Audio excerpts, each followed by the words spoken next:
Well, depending on where you live, you might think that the Monday after the Super Bowl should be a national holiday. But regardless of overtime heroics and a repeat, the college basketball season this week has been on fire.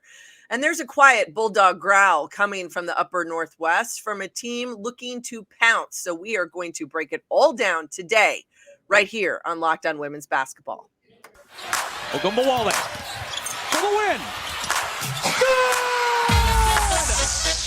You are Locked On Women's Basketball, your daily podcast on women's basketball.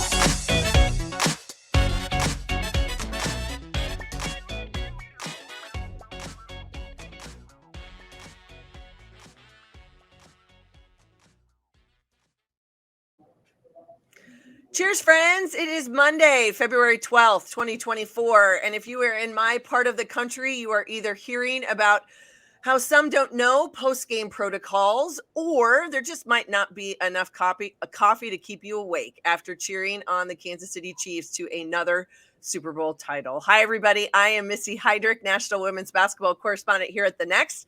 Thank you for making Locked On Women's Basketball your first listen every day. We are free and available wherever you get your podcasts, part of the Locked On Podcast Network, your team every day.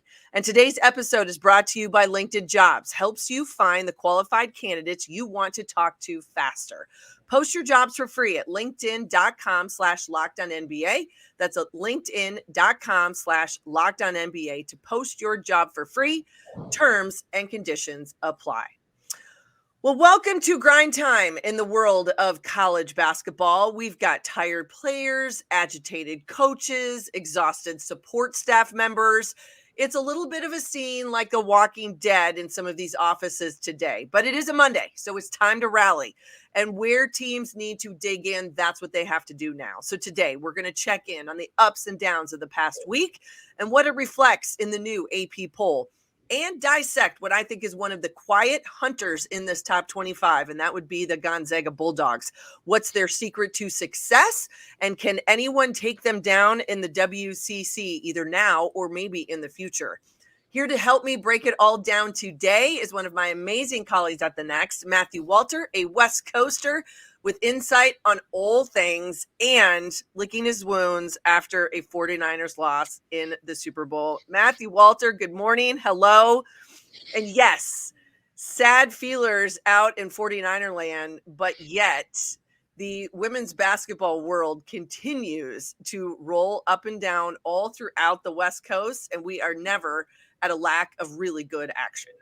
No, we're not. I mean, look at the Pac-12. It seems like anyone can win on any night, and it's what keeps us awake and on the late night hours here on Fridays and pushes the games from 9 a.m. to 2 p.m. every Sunday. And it's what makes the world go round. Is if we got to stay up late, we're going to watch some good basketball. Well, that's the way to do it. All right, let's talk a little bit about what we've seen maybe over the last week to 10 days, because I think it's incredibly interesting as we're watching all parts and all different leagues dissect in different ways.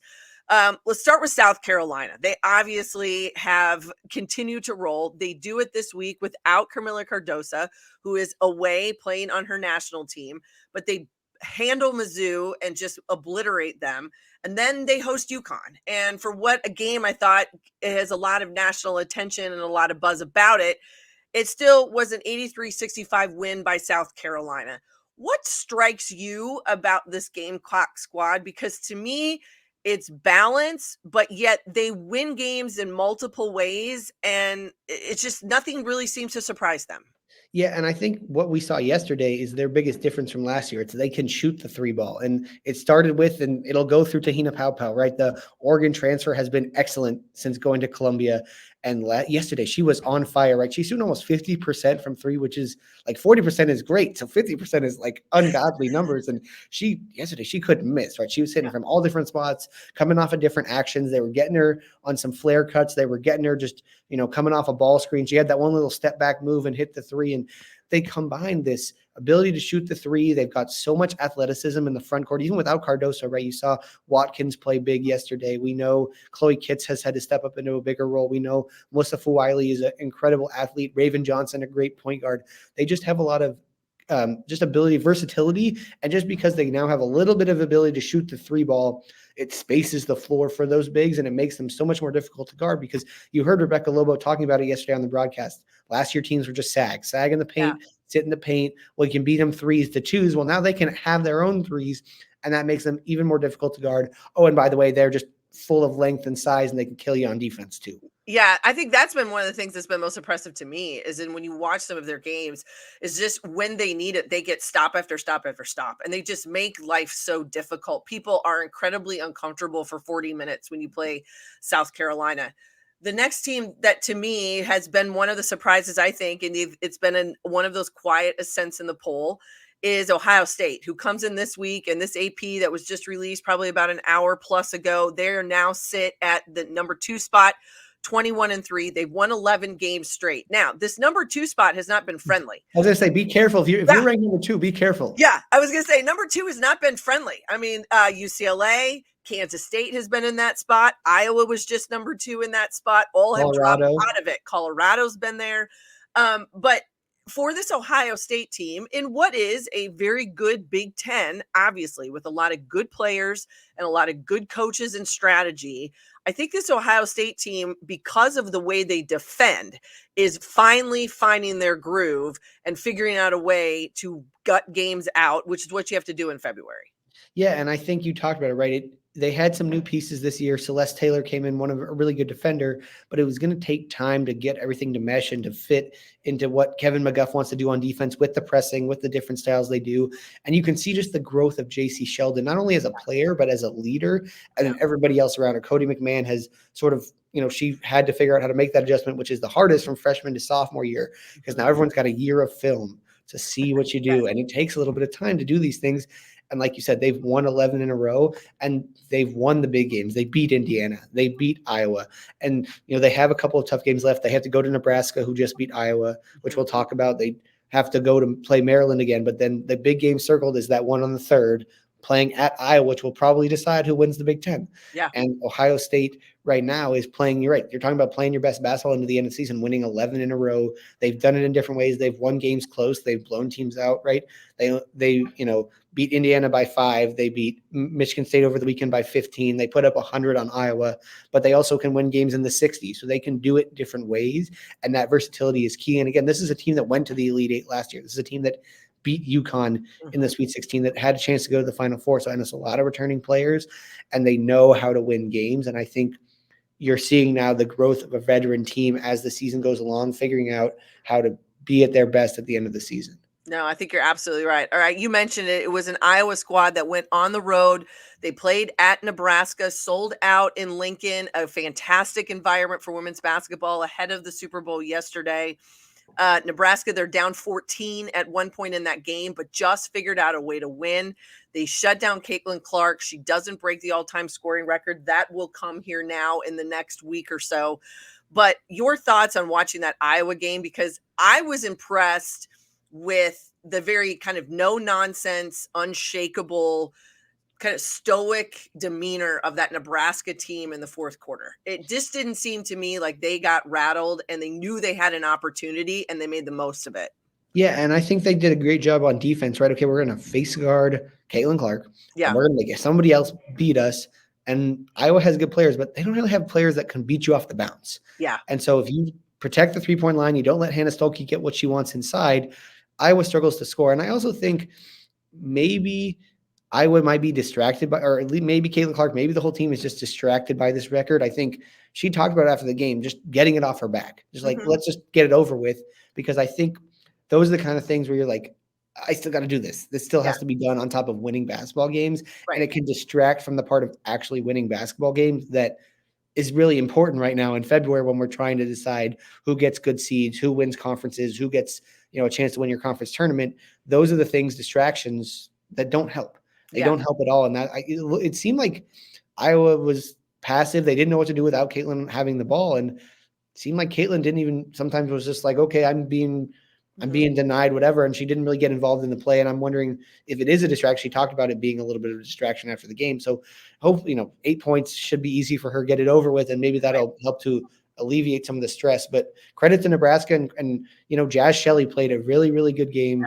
down the stretch, hit a big three. Another a really good player for Nebraska and a big win for Nebraska, where they're fighting to finish not only fourth in the Big Ten, but maybe get into the NCAA tournament. And this is one of those wins that they can hang their hat on and use as a springboard to get themselves into the postseason. No, I absolutely agree. One vote in this week's AP poll. I think that's very deserving. I've always liked Amy Williams and what she does, kind of that tenacity and that no-nonsense demeanor that you saw out of that group. I've been a huge fan of Alexis Murkowski since she came to Lincoln. They've got some young freshmen who have stepped up into bigger roles. And you're right. I think this is a springboard win for Nebraska. Iowa themselves, maybe a little bit more of a self-reflection time that they're going to have to look a bit internally and say, okay, what do we got to do next to be better? And whether that's to get the record off the docket and then move forward, but there's still a lot of basketball left to be played. As we said, this is grind time. You got to kind of dig in. 100%. And I think, getting the record off of the plate will help, but also they have to find ways when other teams are going to throw random stuff at them, right? Yeah. They're going to throw boxes and ones. They're going to do different things. Like the other day, right? I think Caitlin Clark went off, but Hannah Stolke had 45.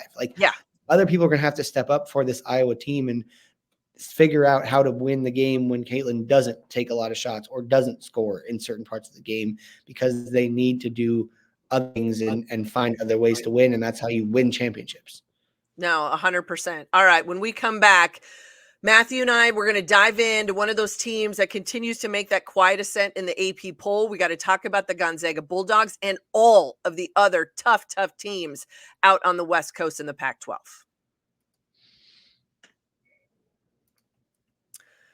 But first, a message from our friends at LinkedIn. When you are hiring for your small business, you want to find quality professionals that are right for the job. That's why you have to check out LinkedIn Jobs. LinkedIn Jobs has the tools to help you find the right professionals for your team faster and for free.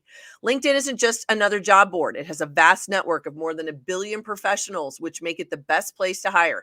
It gives you access to professionals you can't find anywhere else. And LinkedIn does all that while making the process easy and intuitive. Hiring is easy when you have that many qualified candidates. So easy, in fact, that 86% of small businesses get a qualified candidate within 24 hours. That number is astronomical to me. But LinkedIn knows that small businesses are wearing so many hats and might not have the time or the resources to hire. So LinkedIn is constantly finding ways to make the process easier. They even just launched a feature that helps you write job descriptions, making the process faster and quicker. 2.5 million small businesses use LinkedIn for hiring. So post your job for free at linkedin.com/LockedOnNBA. That's linkedin.com/LockedOnNBA, all in uppercase, to post your job for free. Terms and conditions do apply. Hi, everybody. I am Missy Heidrick, and thank you for making Locked On Women's Basketball your first listen every day. Locked On has launched the first ever national sports 24/7 streaming channel on YouTube, and now you can also find it on Amazon Fire TV. Locked On Sports Today is here for you 24/7, covering the top sports stories of the day with the local experts of Locked On, plus our national shows covering every league. Find the Locked On Sports Today channel now on Amazon Fire TV. Well, Matthew Walter is here with me today on Locked On Women's Basketball, and we're talking about the ups and downs and the dips and the valleys of what has been the last week of women's college basketball. But one of the teams that I just feel is like quietly sitting there waiting for something to happen, picking their time to be able to continue to make a splash, is the Gonzaga Bulldogs. So Matthew, let's talk a little bit about this squad. They are 24-2 overall, 11-0 in conference play. They're up 2 spots in the AP poll at number 17. Not a lot of attention, not a lot of people talk about them, but it seems as though when you've got a team like this with so many kids that came back from a year ago, that I don't think anybody wants to see Gonzaga in their part of the bracket in an NCAA tournament. Yeah, let alone have to go to Spokane and play in the kennel for 2 games, because you're going to get a team with 5 kids that average double figures, all of them upperclassmen. 3 or 4 of them are 5th-year seniors or returning seniors. And you have a kid averaging 20 points a game who didn't even play this weekend because she was playing with her national team and probably will win the Mid-Major Player of the Year award in Yvonne Ejim, who has the capability and ability to be a WNBA star.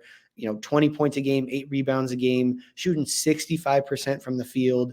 Just there's so much talent on this team. And I saw this coming when I previewed this conference, when I talked to the coaches. This year, without BYU, Portland's down this year because they lost a lot of talent. It's Gonzaga, and then it's everybody else, and the margin is very, very big. Yeah. Very, very big. Yes. And we talked about it before we came on. I think they're winning conference games by almost 30 a game. Yeah. Their 2 closest conference wins are 19 points and 18 points. They just aren't being challenged, and that's why Lisa Fortier puts together such a challenging non-conference schedule. And their 2 losses of the season were at Washington State when Charlotte Ledger-Walker was healthy in overtime by 5 points, and in one of those, in those tournaments, neutral site tournaments, to Louisville. Right.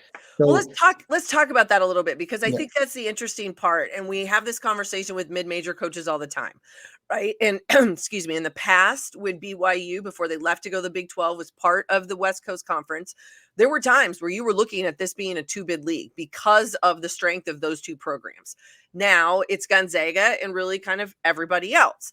With that said, you got to go out and schedule. But this wasn't a simplistic process. This wasn't like, let's just throw a few in here. As you said, it was at Washington State, where they lost by 5. They played Toledo. They played Wyoming. They've had Alabama. They lost to Louisville. Then you get a big win against Stanford. They won at Cal. They beat South Dakota State at home. They beat Arizona. They beat New Mexico. Like, this is not a shabby non-con by any means. Seems to me it kind of prepares you for what lies ahead outside of your league. Yeah, exactly. And that's, Lisa Fortier is not new to this. She's been scheduling like this for a long time because she knows it doesn't help them when they play WCC opponents whose net rating are all in the sub 100, right? Like, their net rating right now is 13th. And if I'm not mistaken, the next highest rated WCC team is at 78. Yeah. And the rest of the league, outside of, there's 2 teams in the top 100, and then all other 6 teams are outside the top 150. Mm-hmm. So it doesn't help you. Yes, you win these games by 30 plus, but when you're beating teams with a net of 157 and 163 and 198 and 200 and 228 and 328, that doesn't help you. Even if you win by 30, it almost hurts you. Mm-hmm. So dominating the teams that are in the top 100, yeah, that looks better, but you have to get those quad 1 wins in the non-conference, because you're not going to get them in conference, because the quality of talent that you have and the quality of talent that your conference opponents have are not the same. Yeah. And, Lisa Fortier has been trying to get the other coaches in the league to schedule harder, trying to help bring it up. But it's hard when there's been a standard set at Gonzaga and these other programs are trying to catch up. Yeah, no, I think you're absolutely right. Okay, so specifically as it relates to this Bulldog squad, as you look at the numbers you said, I mean, this is just balance from top to bottom, and kids that are incredibly experienced. They play so well at home, but they've done a great job of the challenge of going on the road. As you look ahead and knowing that they have, we're mid-February, so you're dealing with probably about, I think, 5 conference games left before they hit the West Coast Conference tournament. Mm-hmm. What's this? Is there a ceiling for this team is my first question. And then my second is, what kind of opponent is going to give them, when you think about the postseason, think of the NCAA tournament, what's the kind of opponent that will be the biggest test or struggle for this Gonzaga squad, you think? I would say if you look at like the 2 losses, look at Louisville did a great job of being multifaceted. So you're going to have to be a team that does more than one thing, right? Gonzaga can score inside, they can score outside. So you either need to be you're going to have to be a really balanced team. You're going to have to be really, really you don't have to be deep, because Gonzaga has those top 5 kids, and they have a couple of kids they play off the bench, but they're not, super deep. But you need to be able to handle your own 1 through 5, and you have to be able to score ways 1 through 5. And I think Gonzaga's talent level is on par with most Power 5 schools, right? They beat Stanford. They played They beat Alabama, they beat Cal, they beat Arizona, they played Louisville tough, they played Washington State tough. So it's probably not going to be another mid-major school unless it's, a really, really good one. Mhm. It's probably going to take a Power 5 team that has the ability to either completely be locked down on defense or to score a lot of points, but it's going to take a team that has 5 really capable players to beat this team because they don't beat themselves, because they have scoring at all 5 positions. They have 3 kids shooting almost 40% from 3, and you got a down low presence shooting 65%. Yeah. It's going to take they don't beat themselves. They don't make mistakes. They are very well trained, very well coached on both sides of the basketball. So it's going to take a very good performance. And that's why even when they've been 8 and 9 seeds, like no one wants to play them No. because it's really tough to beat Yeah. them as an 8 and 9 seed. Now you're going to get them 4 or 5 seed and probably maybe playing at home. Yeah. It's going to be even harder. So I think this was the season. Like, this is why all these kids came back, because they knew they had this opportunity to do something special. This is a team, right? Like, I think you would agree with me. They could easily be a Sweet 16 team. They're a second weekend team if they end up getting to host, and even if they have to go on the road to somebody else, as long as they're not having to play against a 1 seed, they can beat almost any other team that's about their level, as they've shown beating Stanford, being in a game with Washington State, beating Arizona, beating Cal. Their worst loss right now is that Louisville game in the non-conference, and they lost that by 11 points.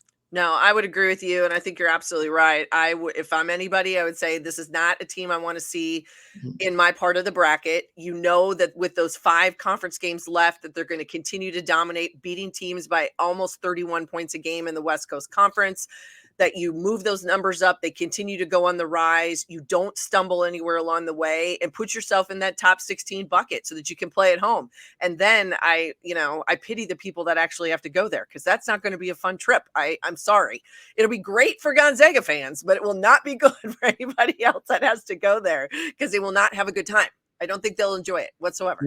No, it'll be tough. I mean, there's a couple of teams I think like could go there and beat them, but it's really hard to win when they pack that kennel and they play with all those fans there. It is a loud place, and they're undefeated at home for a reason. Yeah, they love their basketball at Gonzaga. We have seen that time in, time out. Okay. Well, when we come back, we're going to talk more about what this new look WCC is, because the Pac-12 is influenced what it might be, but yet the Pac-12 is running up and down this AP Top 25, and there is so much talent. Well, are you the kind of driver that likes to push things a little bit further, even wonder what adventure could be around the next corner? Well, our friends at Nissan have a lineup of SUVs with the capabilities to take your adventure to the next level.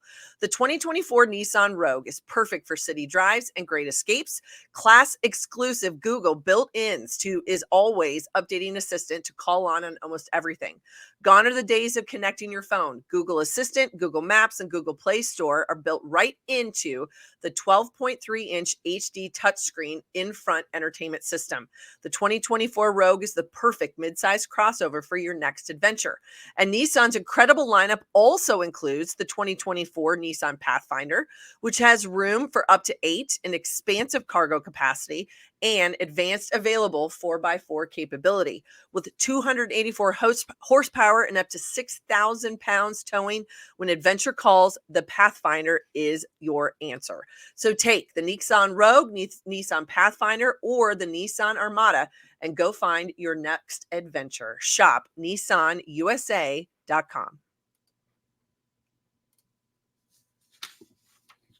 Hi, everybody. Missy Heidrick, and thank you, and welcome back to Locked On Women's Basketball. We appreciate you being here today. I'm with Matthew Walter, a man that has his thumb on all things going on up and down that West Coast. As I said, still licking his wounds because the 49ers couldn't get it done in the Super Bowl, but that's okay. But because of that, that's even better, because there's so much good women's basketball action happening on this West Coast. And the Pac-12 has really enamored so many of us all season, because we know this is the last year of it. The lights are getting shut off. There's just one more dark office, I'm sure, every week around there. And it's just such an odd thing. But this league has been dominating women's basketball since the get-go. I mean, when Colorado beat LSU on the very first day of regular season action, I felt like that set the tone for what was going to happen in the Pac-12. So talk to me a little bit about what you've seen, who strikes your fancy right now, who you think is on that rise. I know UCLA, they get Lauren Betts back this week. They beat Arizona. You've got Colorado in at number 8, UCLA at 9, USC at 10, and oh, look, the Oregon Beavers in at number 11 in this week's AP poll, soon to be a member of the West Coast Conference. Yes, and a team that I think nobody talks about, and that's because their non-conference was full of a lot of nobodies. Yeah. Their best non-conference wins were Villanova and Texas Tech, who are okay at best, and I think they just they chugged along, they figured things out, and then they got to conference play. And people talk about it. It's hard to win at Gill. It's hard to play Oregon State because they are multifaceted. They score in a lot of different ways, but they are playing defense right now. And they just swept the Mountain Schools on the road, which is winning an elevation is tough. Winning at Utah and Colorado, who play two very different styles of basketball. They held Utah, one of the highest flying offenses in the country, with Alyssa Peely, who I think both you and I would agree is one of the best players in the country. Yeah. They held that team to 44 points. Then they went to Colorado. Colorado was one of the best teams. How did Utah only score 44? Yeah. I mean, it's one of those where you do a double take. Yeah. And then they went to Colorado, and Colorado has been playing very well, and they held Colorado to 59 points, and Colorado had 21 points in the fourth quarter. So you get rid of the fourth quarter, first three quarters, they scored 38 points. So Oregon State has traveled their defense. That's their number one thing. And the reason their defense is so good is they have 5 different players, all that can sort of guard a little bit of everything. Reagan Beers in the middle is just standing there going, I'm big, I'm strong, you can't stop me. They've got Kelsey Reese, the transfer from Utah, who's a little skinnier, but she can a little more athletic. She's great at blocking shots. They bring in kids off the bench. Tamia Gardner is a post that can shoot threes. Lily Hansard is a lefty that can shoot threes.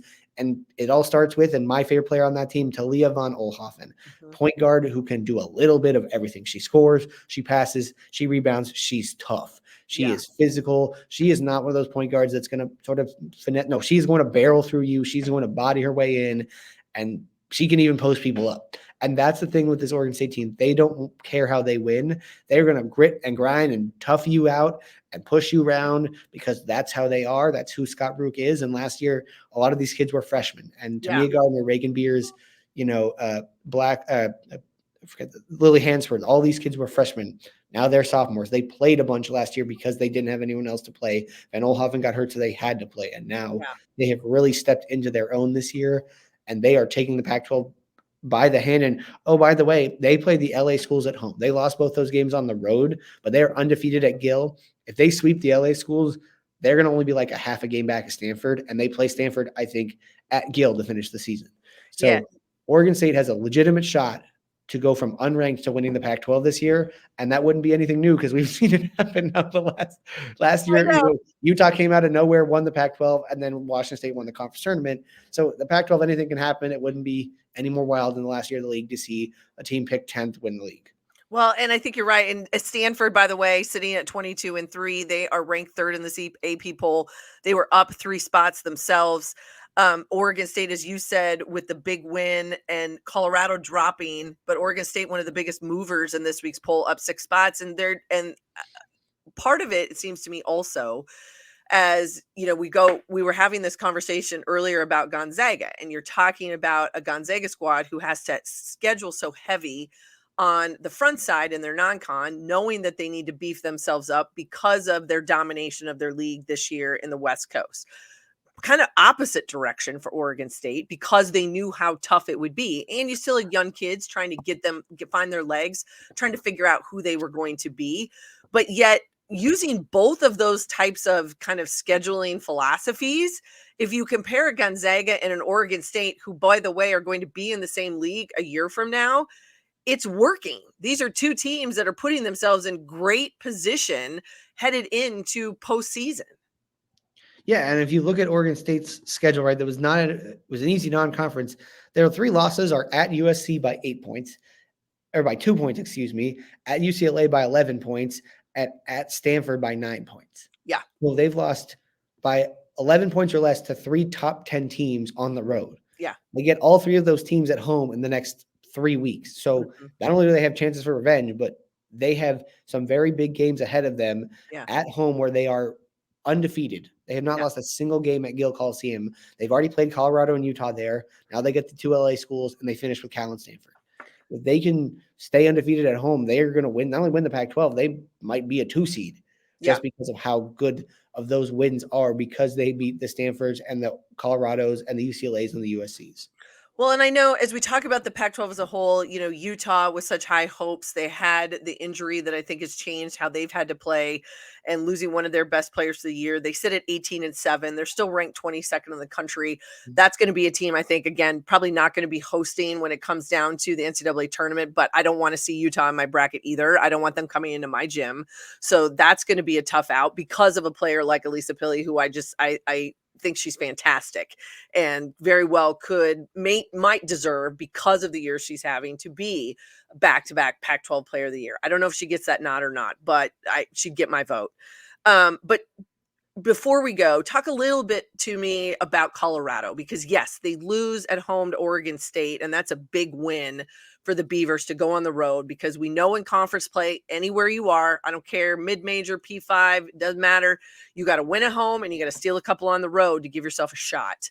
But this Colorado team, one of the ones that defends at such a high level, that's why they have had the success they have had. Does a loss like this, is this, oh my God, like the wheels are falling off, or is this just a blip on the screen for the Buffaloes? I think, it's a blip on the screen because of the fact that they've been so consistent all year, and their only losses of the season are to NC State, UCLA, and Oregon State twice. Yeah. And they've still got ample opportunity to pick up big wins. They play at USC and UCLA. They host I think they travel to Utah.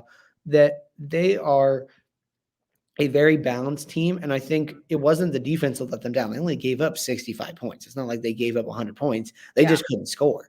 Yeah. And Oregon State is underratedly one of the best defensive teams in the country. So when you have two defensive teams, Oregon State is also a team that they just play really slowly.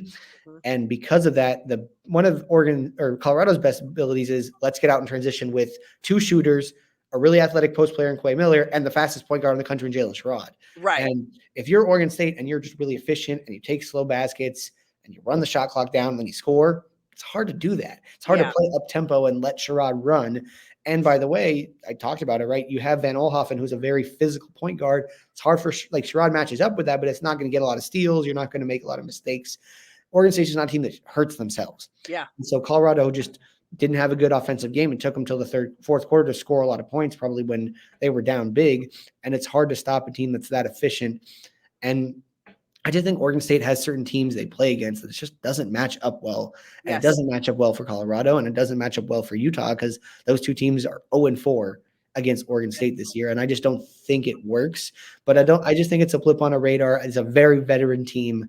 They know what they have to do to win games. They still have everything they want in front of them. Nothing changes, right? They have 3 more ranked games. If they win all 3 of them, they probably can win the Pac-12. But this is a Pac-12 this year that it's up to, there are, I think, 4 teams, and you and I would agree with this, that maybe even 5 teams. There's 5 teams in the Pac-12 in the top 11. All 5 of them could win the league. Yes. Stanford could win it. UCLA could win it. Oregon State could win it. USC could win it. Colorado could win it. They're all basically, they're all within 8 spots of each other in the top 25, and they're all 2.5 games apart, 3 games apart in their conference standings. So any of them could win it with 3 weeks left. They're all really good. And I don't think anybody wants to play any of those 5 teams in the NCAA tournament, because they all do different things and they all have different stars. And they win in different ways. Yeah, heck no. I would absolutely agree. I would say if you're a Pac-12 fan, hold on to your hat, because this thing could flip real quick, and anybody has a chance to win it. And also another interesting, because we're going to have those storylines when you not only get through the regular season, but then you head to your conference tournament. How ripe would it be and rich if Oregon State and Colorado match up in the Pac-12 tournament? Having those would be 2 of the losses that Colorado's had is to the Beavers. Could they get them 3 times? Beating somebody 3 times is really hard. So I think some of these things, and where those final spots in the NCAA tournament seeding will come out, we're going to see some movement because of what happens in a conference tournament like the Pac-12 tournament. Yeah, exactly. And then four teams get that first round bye, right? Yes. So whoever finishes 5th and 6th between those 5 teams we named and Utah, it's going to be tough, because then you're going to have to win an extra game. Yes. And play on that first day when those others. So that thin line between 4th and 5th has a big difference when you get that extra 1 day of rest. Because that extra 1 day of rest can be the difference between winning and losing in the conference tournament. Oh, you're absolutely right. All right, Matthew Walter, my friend, it has been fantastic to talk to you. I know even though one of us is in a winning state and one of us is not, Where can everybody find you on a daily basis? I'm on Twitter at Matthew Walter 96, and then whatever work I'm doing at this point in my life ends up on the next website. Awesome. Well, the postseason is coming, which means we get all sorts of great coverage from Matthew Walter, and you will see him on this podcast more and more as we get down to the nitty gritty. It's mid-February, friends, which means the basketball season is getting good. Thank you for joining us here today. You can find me at Missy Heidrick on Twitter, formerly known as, or X, whatever it is. I don't care. Also, then you've got to get over and see all of my amazing colleagues at Locked On WBB to follow this podcast, and then go see us at thenexthoops.com because the coverage is 24/7 and we have it all for you. Thank you for making Locked On Women's Basketball your first listen every day. Locked On has launched the first ever national sports 24/7 streaming channel on YouTube, and now you can find it on Amazon Fire TV. Locked On Sports Today is here for your 24/7, covering the top sports stories of the day with the local experts of Locked On, plus our national shows covering every league. So find Locked On Sports Today channel now on Amazon Fire TV. Thank you, everybody. Have a fantastic week. Celebrate in style. There'll be a parade in Kansas City on Wednesday.